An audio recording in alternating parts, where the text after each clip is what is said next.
Hi, Kathy. Thank you so much for sharing your research proposal on if prayer before bed will help to improve sleep in practicing Christians.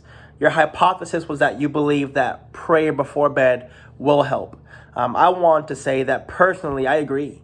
I sometimes struggle to fall asleep. You can call it insomnia or whatever, but I usually have a very hard time falling asleep. It's actually not uncommon for me to try to put something on that I could fall asleep to, something mindless or something boring. But I will also say that for me, prayer almost always does the job for me. I'm not sure why that is, but it's a very comforting time, and I can almost count that going to sleep through prayer will always get me there.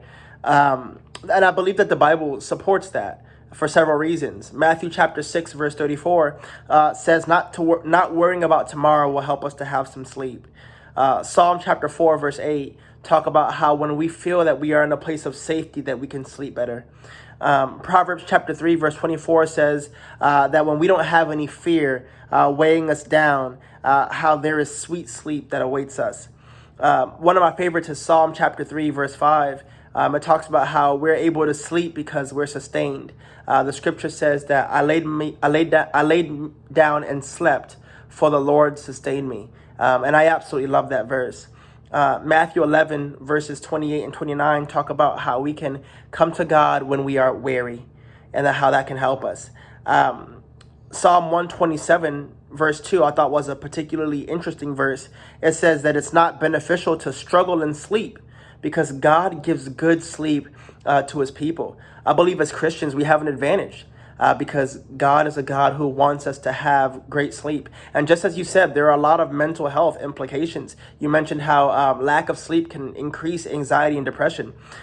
David R. Lee, in his article, Teaching the World to Sleep, he said this: sleep problems are ubiquitous in the modern world, significantly impacting quality of life, mental health, and performance at work and at home. So we see that there's a direct correlation between being able to function properly and being able to sleep, have a good night's sleep. And so for Christians, being able to have something like prayer at our disposal to be able to use to help us to have a good night's sleep, I think is absolutely an asset. So thank you so much for sharing, and I hope you have a great rest of your time in your program. Take care.